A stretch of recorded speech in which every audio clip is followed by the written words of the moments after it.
and welcome to another episode of Libertarian Heretic. I'm Steve Brown, anthropologist, author, and awesome dad. Now, this episode is entitled Why and Who I'm Doing This For. Okay, there's a saying in the writing biz that if you're writing for everybody, you're writing for nobody. Truer words were never spoken. You have to have an audience in mind, and you have to have an idea of what you're trying to say to them. Well, my audience is largely a group of people I call unafilliated libertarians. Who's that? Personal experience and an old, not very scientific poll from Liberty magazine back when I used to contribute to them. There's a lot of libertarians out there who don't belong to any particular libertarian organization, and I believe it's because, one, they find the people in them somewhat off-putting, and two, the positions are too hardline, too extreme. They admit of no compromise. I believe there's even an organization called that has the motto, "We don't compromise." I might add that when I was young, I thought "we don't compromise" was a ringing statement of moral integrity. Now when I hear it, I hear nobody's opinion but mine matters.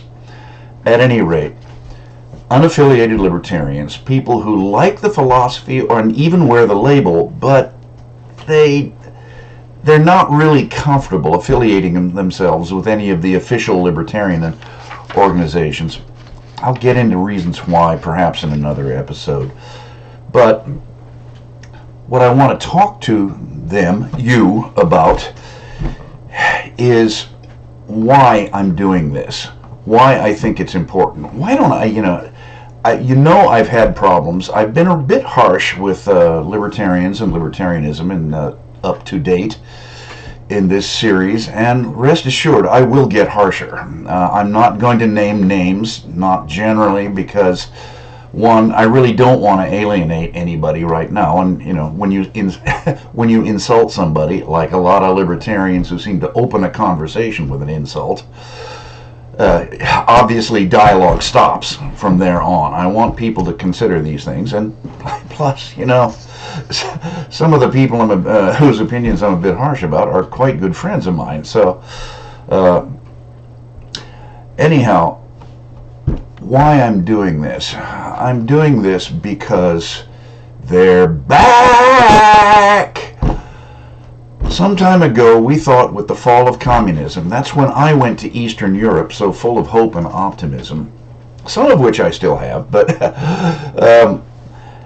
we thought that certain kinds of totalitarian ideologies were just discredited forever. We were wrong. The recent resurgence of socialism as an ideology anybody takes seriously. In fact, it seems like they're taking it more seriously than ever before in electoral politics. When in the past, during the Cold War, could an avowed socialist run for office? An avowed socialist who's pretty much, in spite of all the denials, he's a commie. Sorry,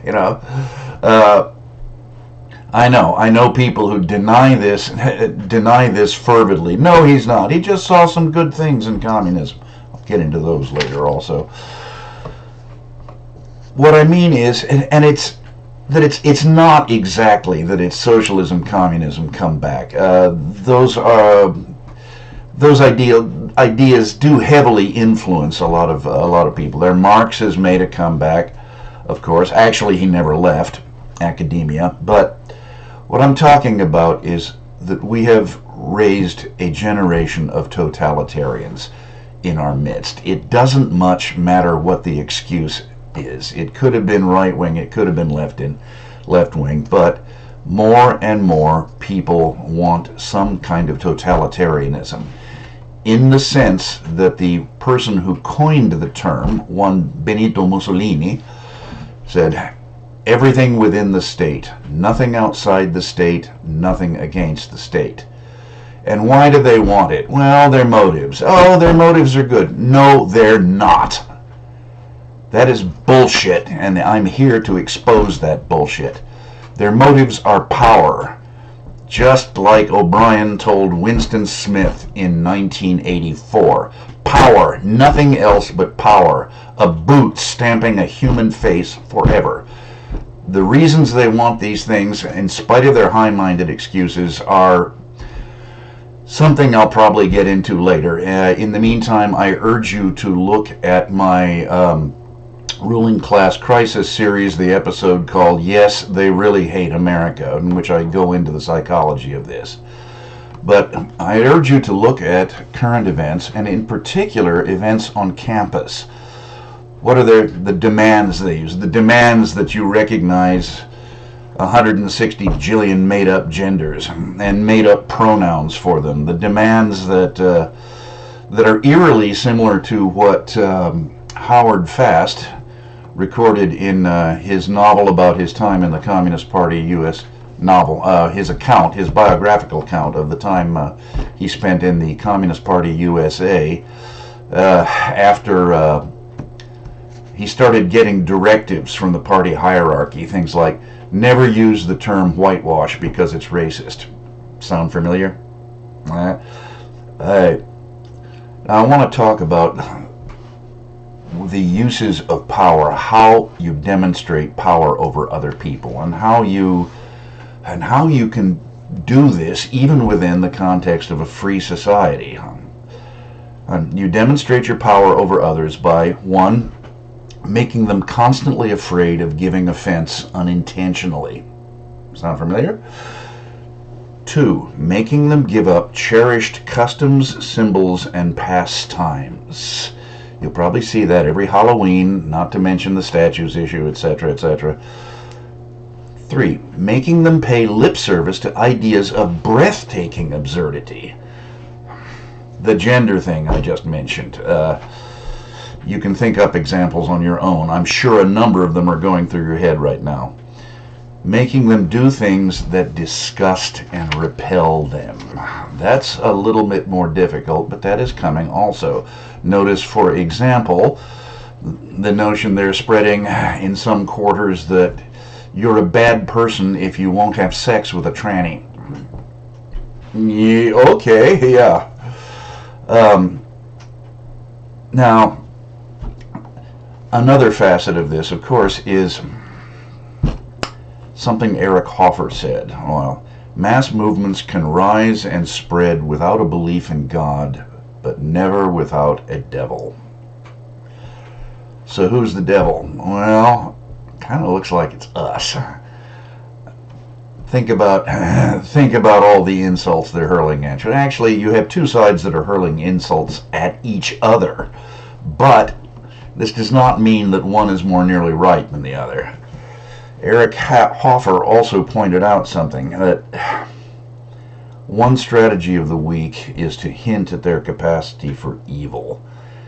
And this, I think, is why the symbols of communist totalitarianism are coming back. Why you have people marching in the streets with hammers and sickles.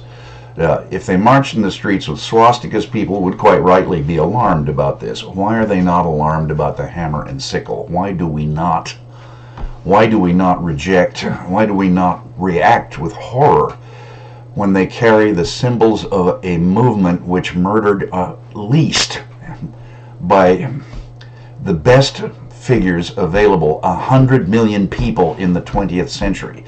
The true figure is almost certainly higher. The authors of the Black Book of Communism used a pretty strict criterion of verification. As I say, the true figure could be twice that. Again, to hint at their capacity for evil. This is why I think it does no good to point out, for example, that the Nazis called themselves socialists. Oh, they weren't real socialists. They called themselves socialists. That at least ought to discredit the term in your eyes. Telling them about the murders of communism does no good, because it's not that they don't believe it. They do believe it. They like the idea. In their hearts, they do not deny nor minimize the harm done by those who have worn the label. They rejoice in it. It makes them feel strong, powerful, and feared. Now,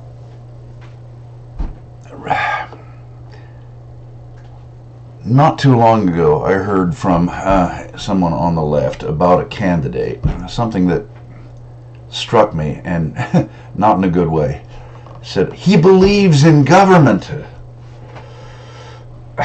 Even conceding their good intentions, since watching the enthusiasm with which these people seek power to do good is like watching an irresponsible drunk adolescent play with guns.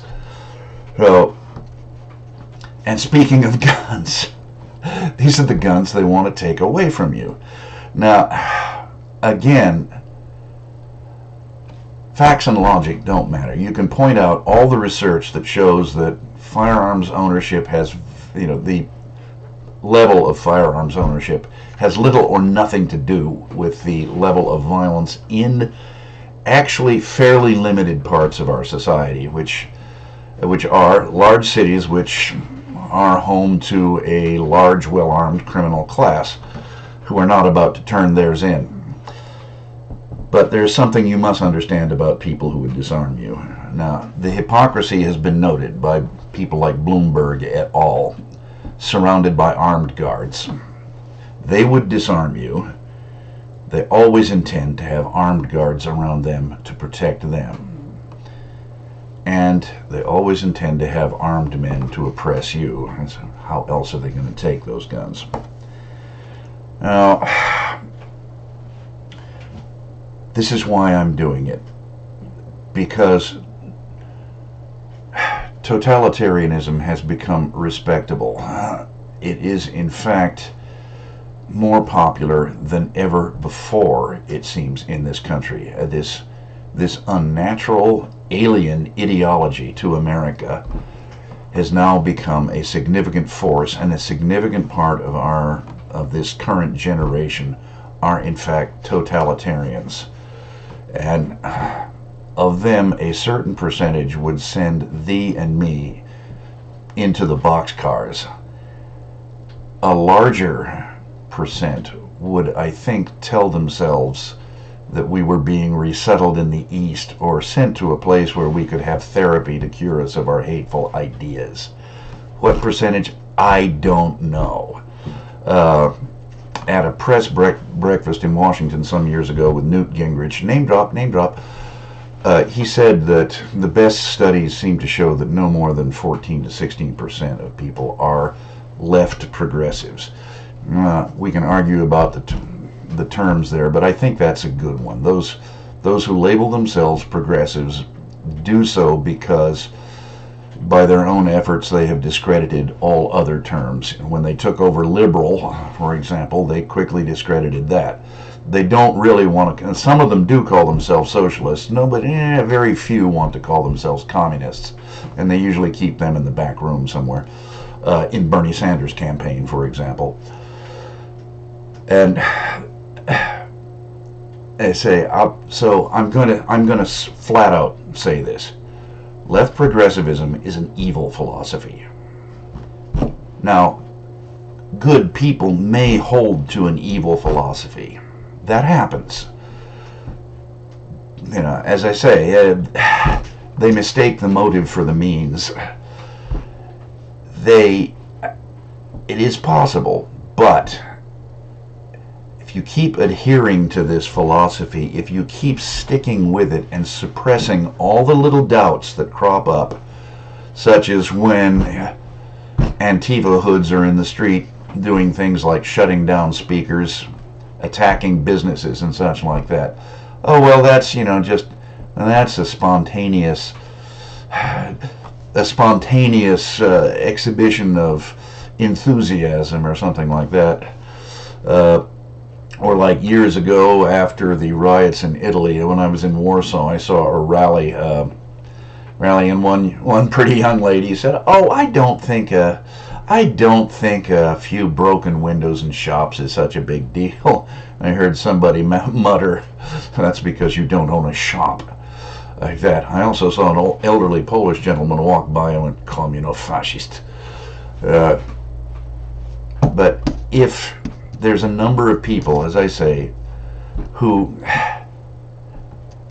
see only the alleged motive to do good here, and have signed on to the philosophy, now they will eventually become disenchanted, or they will sign on to evil, as Albert Speer noted some years ago how he did.